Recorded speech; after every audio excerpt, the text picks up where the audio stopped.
You're listening to an Airwave Media Podcast. New year, new credit scores. Chime makes it easier to build credit by using your own money to make on-time payments with a secured Chime Credit Builder Visa credit card. Use it everywhere Visa credit cards are accepted. To apply, just open a Chime checking account with a qualifying direct deposit. There's no annual fee or credit check required when applying. Get started at chime.com/build. That's chime.com/build. The Chime Credit Builder Visa credit card is issued by the Bancorp Bank N.A. or Stride Bank N.A. members FDIC. Late payment may negatively impact your credit score. Results may vary. Hello, saver. Whether you're saving for that trip to the tropics or saving for an emergency, now is the time to take advantage of Wells Fargo's savings options. Wells Fargo offers savings accounts that can help you save towards your goals. So, what are you saving for? Visit a Wells Fargo branch or wellsfargo.com/save to open a savings account today. Wells Fargo Bank, N.A., member FDIC.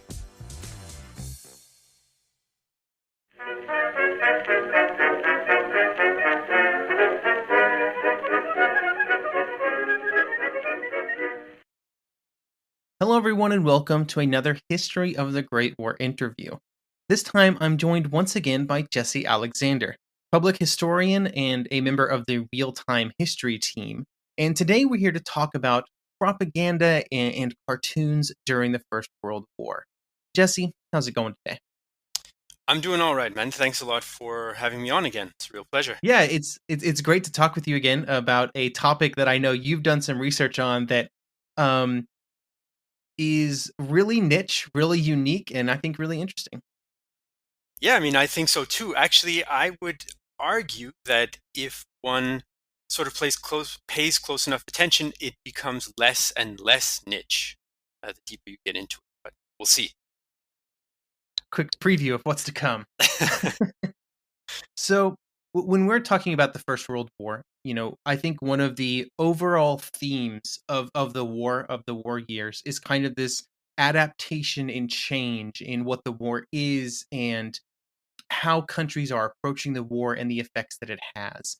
When we start looking at things like propaganda over the course of that war, do we see a major shift between what is being printed at the beginning of the war and what you might see as we move towards its conclusion? Yes, I mean, the war changes, the war effort changes, total war, arguably, debatably, sort of develops, in particular the last 2.5 years.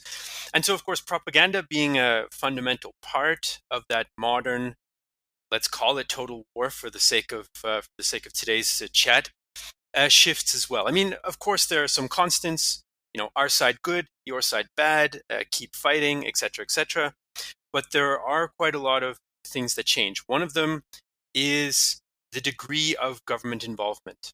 And this grows almost, one could say, exponentially in all belligerents, with the possible exception of Russia and the Ottoman Empire to some extent, because things are much less developed there. And this grows over time. To take the British as an example, I mean, at the beginning of the war, they found the famous Wellington House to kind of get their propaganda organization going. But by 1917, they have a full-on Department of Information in the kind of Orwellian sense of that word. And the other belligerents kind of do similar. The Germans have the Kriegspresseamt, the French have the Maison de la Presse, and so on. But the degree of sophistication and the degree of penetration of government involvement in public life and public information relating to the war increases quite a lot, to the point where you have things like the Italian, I don't speak any Italian, so I may be massacring this, Servizio Propaganda, kind of reminds you of Second World War type stuff, where they kind of infiltrate their own army and are not only trying to inform the troops of what they should be thinking, but also spying on them and reporting them. So I think that government involvement really is a part of that development. But also, as the war situation changes, the topics of propaganda also change. So Germany, at the very start, Russia is kind of the big topic, the big threat. And then it becomes Britain very quickly. And you have, Gott strafe England, God punish England, being kind of woven into the fabric of public life. And then in the last few years of the war, where populations are really suffering the deprivations of the war, more on the Central Powers side, but not exclusively, you have themes like food shortages, holding out until the end. We are fighting for peace. We're not fighting as much for honor or whatever anymore. And, I get flashbacks to the research that I did years ago when I think about these things. Like, there's this great little German poster encouraging people to collect beech nuts so they could use the oil because they had massive shortages of all fats and oils. So there's like this little forest gnome from sort of Germanic, fairy tales, and he's got all these nuts, and the slogan is like, collect beech nuts. And the subtext is because we're all starving, but that's not on the poster. Yeah, of course, there are other changes in terms of like the language and the imagery as well. At the beginning of war, there's more sort of chivalry, knights, St. George slaying the dragon. There's more text on a lot of these printed propaganda materials. But as the war goes on, the artistic side, I guess you could say, becomes much more modern. There's a bigger reliance on imagery, on dramatic and extreme imagery, and also this concept of suffering and longing for peace being sort of depicted. Like, there's two very famous Austro-Hungarian propaganda pieces that are interesting. Right at the beginning of the war, when war breaks out, the emperor puts out this famous speech called "To My Peoples," right? An meine Völker. And it's a huge poster with a very long speech written down. It's only words. There's no images, right? This was postered up throughout the empire and so on for the literate people to go and read and share with the others if it's in a village or something like that. And then one of the last war bonds drives in Austria-Hungary in 1918, it's like this grim landscape depicted with not many features, and a soldier sort of huddled down in the mud, looking straight at the person looking at the poster, saying, "Help me, buy war bonds." Right? So these are two worlds apart, man. And I think, and that's kind of the example that I always think of. There are a few others, like the Germans and Austro-Hungarians at the beginning actually bragged about how kind of harsh they were being. The Austrians, of course, executed quite a lot of Serbs and Ruthenians or Ukrainians because they suspected they were spies and so on and so forth, even though they were own citizens much of the time. And they made postcards of the executions to spread them around to make sure that people knew, hey, we better not, be spies. And the Germans, of course, struck this commemorative medal for the sinking of the Lusitania. And that doesn't happen anymore at the, after the first year and a half of the war, because it's shooting yourself in the foot. So people kind of also get wiser to the mistakes. In the case of the Central Powers, perhaps it was a bit too late. Yeah. So one of the things I'm curious about, we're talking about this evolution and how things changed. How did like the propaganda arms in the various governments get like feedback? Right, coming from a modern perspective, I think of like, oh, they put out a poster and then they do some polling and then they get the polling and then they analyze the numbers and make changes. It's not really how it was. That wasn't possible, 100 years ago. So what is kind of driving some of this change? I mean, I'm not an expert on polling. I do know that there were actually some done. In particular, in the US, they polled newspaper editors as to what their position on the war was and what they thought their readers' position on the war was and so on. So there is a bit of that. There may be more than I know of, but censorship is a big deal.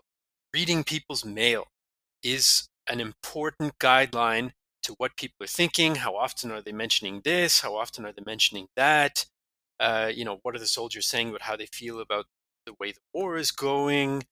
How they feel about their leaders, their generals and officers, and so on and so forth. So censorship is definitely one of the, if not the major ways of kind of keeping tabs on what people are thinking, and then sort of adjusting your course in response to that.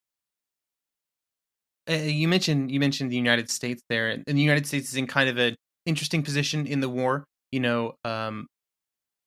Is there kind of a unique evolution present in American propaganda because of their neutral status for so much of the conflict and the kind of middle ground that they kind of occupied for several years? Yeah, there is in a way, I think, and kind of is sort of the key word there as far as middle ground goes, and as far as the differences go. There were some differences because they were able to observe the conflict without being involved for the first 3 years. Plus, there was a very large German community in the U.S., and they had their own newspapers, and generally they were largely supportive of Germany until the U.S. entered the war. So that's a dynamic that you really don't have in any of the belligerent countries, obviously, or even in Italy before it joined. But of course, in general, the kind of the media and press opinion and opinion of the elites in general was pro-Allied even before the U.S. joins the war.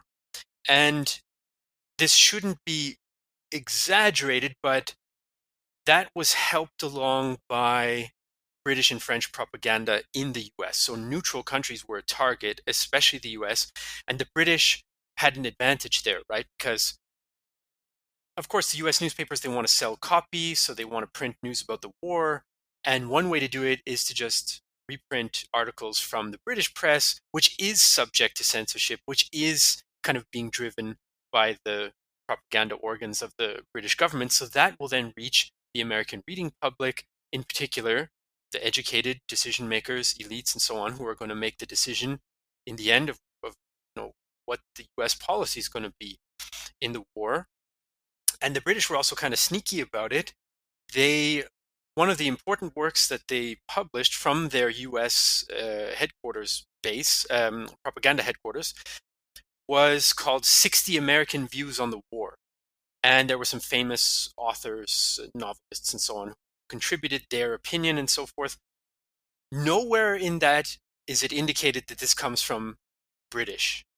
It's just as though these, leading lights of American literature decided, oh man, we really want to get together and put our opinion, and it's very pro-Allied. So that does kind of have an influence.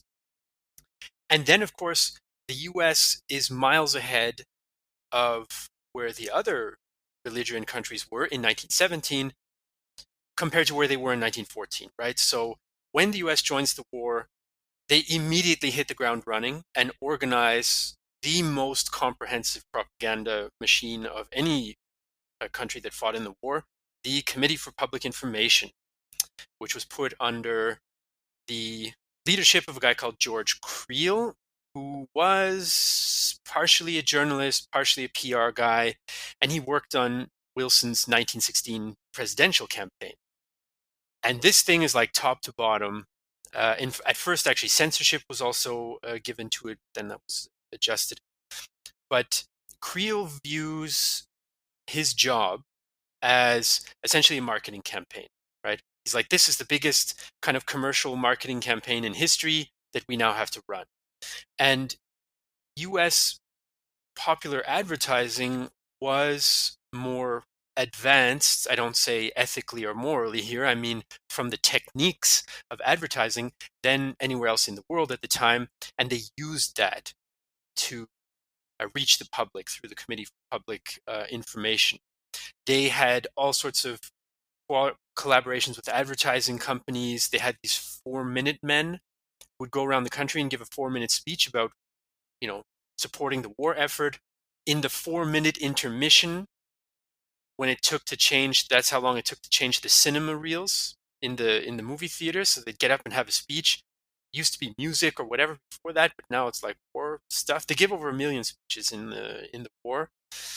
And they have divisions that are devoted to pictorial advertising. So that's kind of the stuff that I was more interested in. And eventually, they even have a cartoon bureau for editorial cartoons and all of that. So yes, the US in a way is different because it's more comprehensive and more organized, and in a way sort of more modern, I guess, if you think about the marketing side of it, and somewhat less coercive.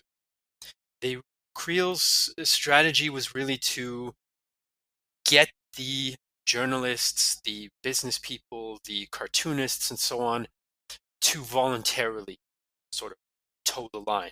And by and large, that actually worked.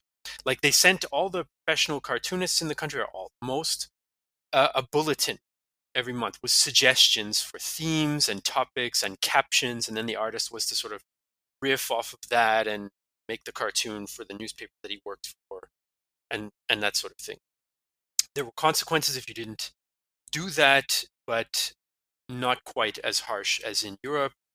Robert Minor comes to mind. He refused to draw pro-war cartoons for the newspaper that he worked for in New York. The name escapes me now, whether it was the World or the Herald. But yeah, he just got fired. So then he went into a left-wing news magazine called The Masses, which had a lot of anti-war cartoons, but eventually in 1917 they were shut down. So yeah. So yes, the US is a bit different, but of course there's overlap. It's interesting to hear that, that it was kind of like a bottom-up effort with these cartoons, where it's like, it's not like, hey, here's a cartoon to run in your newspaper provided by the US government that has been sort of drawn by us. It's like, oh no, here's just some themes and thoughts. Please do what you will. Yeah, it's a back and forth, right? It's a sort of, we're setting the table, but you cook the turkey and put it on it. I'll throw in a turkey reference because today is Canadian Thanksgiving. So, and you can see how that works well. And one of the ways, an example that I love for that is, there's a very, very famous American cartoon from way back in 1871 by Thomas Nast, a very famous cartoonist, and he was poking fun at a corruption scandal in the New York State government at the time. And he had, the governors clique all pointing at each other, blaming each other for this corruption scandal in a circle. And in 1914, there's a great cartoon showing the outbreak of the war using that same kind of trope, where you have all the different powers of Europe standing in a circle pointing at each other. And then in 1918, I found a great cartoon about who's to blame for the war. And this time, in that circle pointing at each other are only leaders of the Central Powers. And so that is kind of that evolution, 14 to 18. And it's got some, pure American tradition that you can see developing there. And the difference is the US is in the war in 18 and not in 18.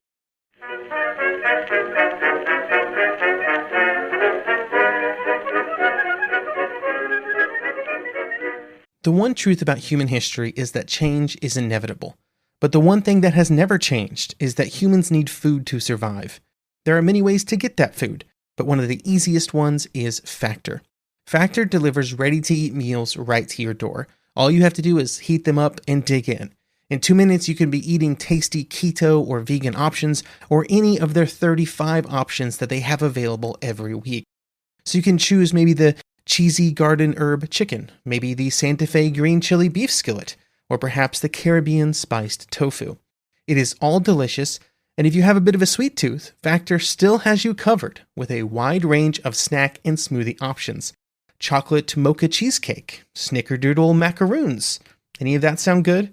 And don't worry, even the tasty stuff is dietitian approved.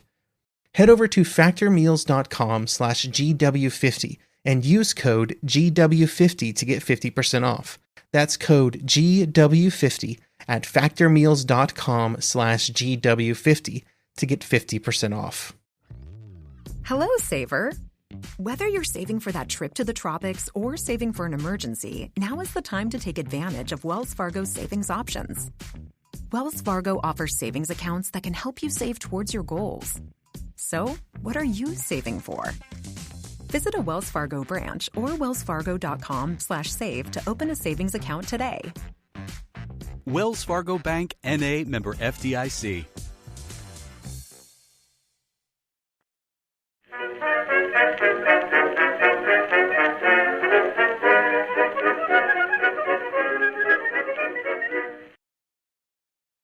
throughout this process, we've been talking a lot about visual propaganda, right? These are cartoons, these are posters, these are, in magazines.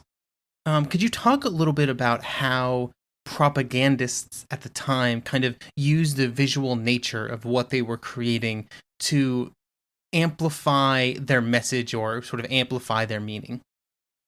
So one of the things that I think is most interesting about visual propaganda, so about pictures, is how they relate to language. Because there's an argument that's made in intellectual circles, right, that a picture is actually a text. You're just reading images rather than words. But it uses the same techniques to sort of sway us, to persuade us. It uses metaphors. And a lot of how we process language is through metaphors, right? Like up is important or up is happy. It's embedded in a lot of our, down is sad, down is defeated. I'm feeling down means I'm feeling sad, right? That's one very small example of a language metaphor. And this type of metaphor is embedded in all of these visual propaganda materials. For example, you can have, I'm thinking of one particular cartoon, an American one, where you have Kaiser Karl, so the young successor to Franz Josef. It depicts him on a mountainside. Makes sense, Austria's in the Alps, right? And he's shoveling snow, trying to get rid of it. And there's an avalanche coming for him from above. And the avalanche is labeled U.S. entry into the war, or U.S. declaration of war. So there's a lot going on there, right? You have the metaphor that the state of Austria-Hungary is represented by this one person. So states are people, in a way. We can personify it that way. Then you have this metaphor about the relationship of power, that the avalanche is from above. So it's higher, it's more powerful than Karl, who's below it, who's also smaller. So bigger is also more powerful in our mind's eye, right? And then you also have the metaphor of nature, right? Something is a force of nature. That means two things. That means it's unstoppable by human. The US here is a force of nature, and Austria-Hungary is a human. So there's no way that Austria-Hungary could ever stop, the US war effort. And it's natural. It's inevitable. It's the way things are supposed to be. It's not, the US government didn't decide X, Y, or Z. Avalanches happen because they're supposed to happen. Whether you believe in God or nature or the natural order of things or whatever, that's how it is, right? So you then have this metaphor that like the US is the way it should be. It's the natural way of things, that the US has declared war and will defeat Austria-Hungary. So that is the kind of, let's say, the kind of way that one can use to try to think, okay, it's very hard to measure how successful propaganda is, but we can try to understand how it's working, like how it's perceived and what sort of buttons it pushes in our brains. Another thing would be in the context of war, how martial are these depictions of your enemy, right? So you can either say that they're a threat and depict them as, very threatening, but very often you can try to sort of delegitimize that state, as they did with Austria-Hungary towards the end when they wanted to break it up. And you can also emasculate the leader, right, by showing him as less of a man or less of a soldier. So very often you'll have these images, for example, of Emperor Franz Josef, Austria-Hungary. They show him in his uniform with his beard and so on, but his greatcoat, military style, will be tattered. His beard will be unkempt, and a beard, of course, is a sign of masculine virility, and your uniform is a sign of authority as a leader, but also as a military person. And he's often depicted as wounded, not whole, so like missing a leg that's been amputated, he's on a crutch and so forth, right? So those kind of symbols send a message of weakness, right? Of femininity or not masculinity, let's say, not virility, not martial prowess. And it's being conveyed to us through these symbols of, beard equals virile or masculine, and uniform equals, is a barometer of your soldierliness. Yeah. So those are some of the. I mean, I know it's a bit thinky and so on, but next time you look at a cartoon in a newspaper or a meme, for that matter, although memes are slightly different, think about that, and you'll see some things will jump out at you. Playing with light and dark as well, right? The lighting in a cartoon is important because light is good, dark is bad, of course. And so there's one from the outbreak of the war where Franz Josef is kind of crouching there with this personification of death and this personification of Mars, of god of war, and they're all very darkly shaded, pointing over at the horizon, which is all light, and there's this female figure of peace. Right, so this light and dark is a very clear evil and good kind of metaphor as well. I think it's definitely something where those are things you don't necessarily think about when you look at a cartoon, but that's one of the reasons cartoons and visual sort of items are so powerful, right? Is because even without thinking about them, you see the enemy's emperor in his tattered uniform and on a crutch or something, and you instantly like start thinking about the enemy as weak or easily conquered and things like that. Precisely, because it is, according to this theory, right, which is part of this linguistic turn in the social sciences and humanities, it's tapping in to our less than conscious brain in terms of how we process information via metaphors. I mean, for God's sake, Aristotle was writing about how we understand things through metaphor and so on. So there's something there. And if you also think long enough, usually you can come up with a figure of speech or a turn of phrase that corresponds to that. And that, I think, was kind of a penny dropping moment when I started on my master's thesis, where I just started seeing these turns of phrase and expressions jumping out of me off the page, and I'm looking at images, right? So it's a pretty cool topic, I think. Excellent. And when we're looking still at kind of the United States here, we're different countries treated differently. Like you mentioned that cartoon in 1918 where they're all pointing at each other, but was there kind of a hierarchy of enemies happening, maybe driven by perceived threat level from the United States government or some other factor? Yes, without a doubt. This comes through loud and clear. My own research was about depictions of Austria-Hungary, so cartoons and so on, lampooning Austria-Hungary, and there's no comparison between them and Germany in American eyes, but also in French and British eyes, of course. The Germans are almost exclusively shown as the main enemy. They are shown as more of a threat. They're shown as more dangerous. They're shown as being the decision makers in the alliance. They are depicted differently than Austria-Hungary in all those ways. They're usually whatever symbol is showing Germany, whether it's the Kaiser, a soldier, an eagle, whatever. It's bigger than the Austro-Hungarian one, or it's above it, and these are kind of visual metaphors that convey the importance of it and that sort of thing. So there's no question that Germany is pretty much exclusively shown as the main enemy. Interestingly enough, for Germany, as I mentioned, it becomes Britain, and then they sort of use France in a similar way that the Allies used Austria-Hungary as kind of the lackey, as kind of the one being led to the slaughter by the evil mastermind of the British in this case, who are kind of making sure that their empire remains intact and profitable. It's always about money with the British, from the German point of view, by using French troops as essentially cannon fodder, whatever.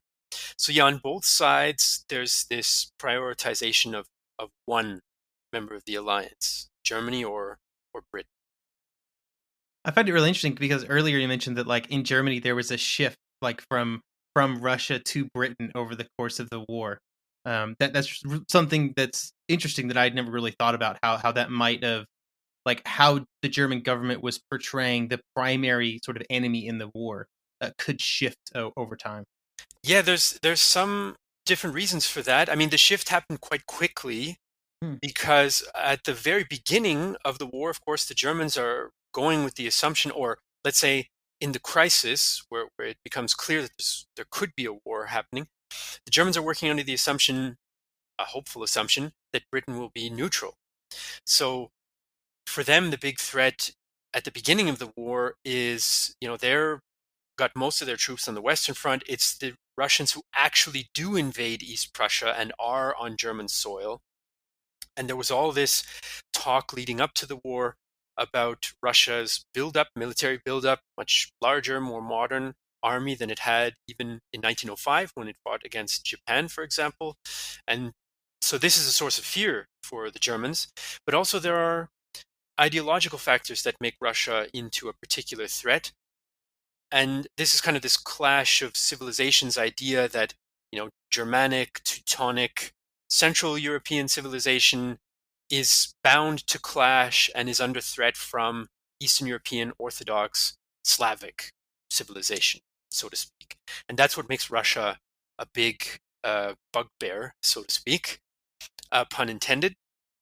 But then very quickly this shifts because Britain is, of course, a far more dangerous power, and because Germany gets the military situation under control in the east and Russia is no longer threatening German territory, and because the Germans feel that they can have the high moral ground with respect to the British, because the British jumped in sort of unannounced from the German point of view, they shouldn't have. It wasn't worth it. Their reasoning wasn't valid about Belgium and so on and so forth, right? So kind of like the Austrians did with Italy.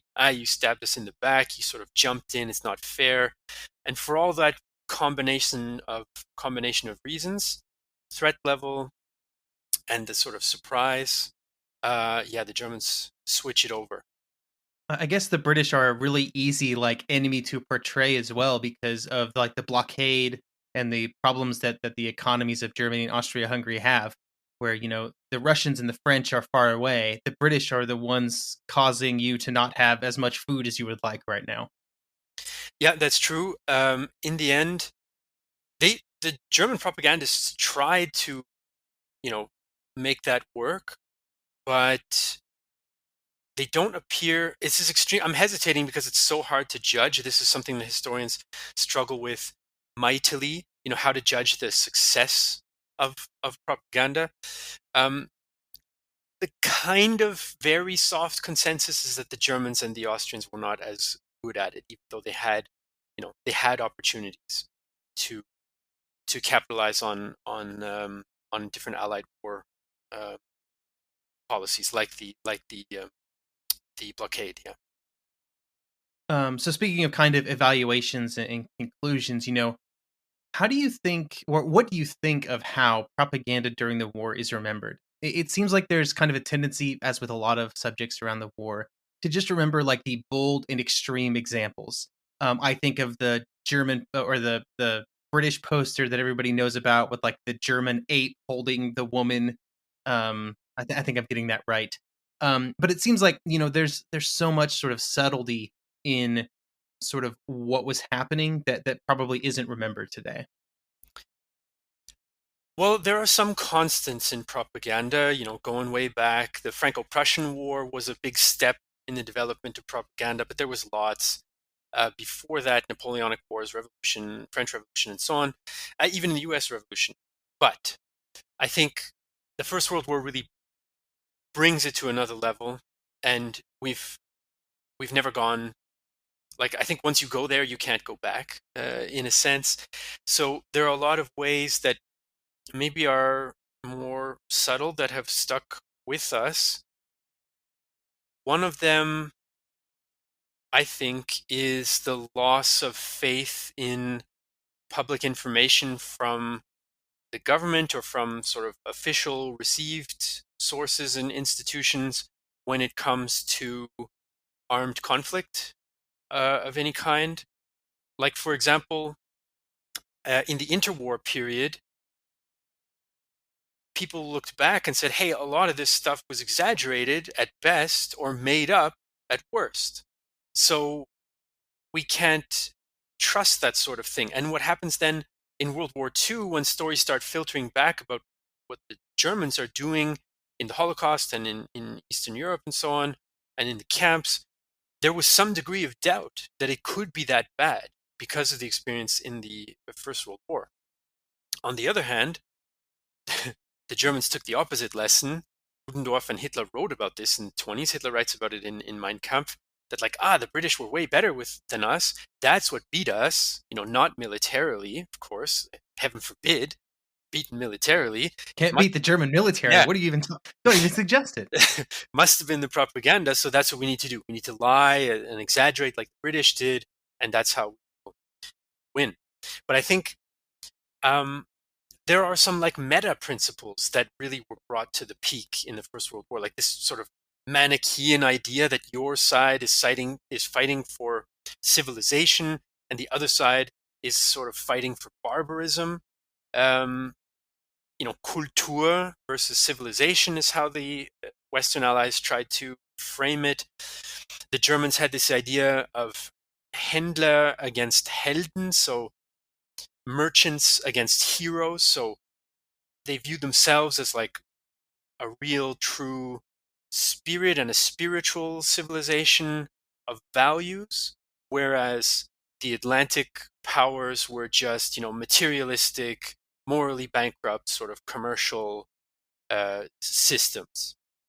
And I think we still have that in our public discourses about clash of civilizations, about different wars that have come since then, recent wars on terror or different places, that is still kind of part of the dynamic, that it becomes this existential thing in the same way that it first really did in the First World War. The other thing I think, or one of the other things I think that is important, is kind of the fetishizing of military technology as a part of war propaganda purposes. Like, how can we lose if we have all of these new 8-inch howitzers that are in this newspaper picture in London or whatever? Like, look at how many there are. Look at the new tanks. I mean, the tanks made a contribution to the Allied victory, but of course, in 1916, even in 1917, they are not, a decision-making weapon in any way. Even in 1918, they're a part of a system that brings a decision. But man, they're propaganda gold, right? They even had you could visit a tank inside if you bought a war bond, right? That kind of thing. And I don't think I need to use too many examples of the last few decades that I think, our technology is so advanced that of course we're going to win, to make the point that that's still relevant, right? There's a lot.